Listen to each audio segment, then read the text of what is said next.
सबु दल भली कांग्रेस रे मध्य मतभेद और अंतर्द्वंद रही स्वीकार करिसेंती विरोधी दल नेता नरसिंह मिश्र।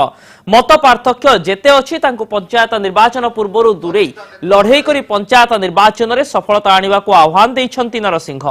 पंचायत निर्वाचन प्रस्तुति लगी पीसीसी कार्यालय रे चलिथिबा संकल्प समावेश रे यहा कहिसंती नरसिंह।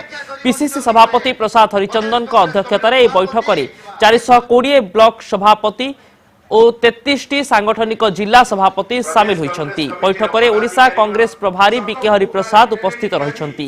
तृणमूल स्तर में दलीय संगठन को सुदृढ़ करबा नै दलीय बैठक में आलोचना करा जाउछि।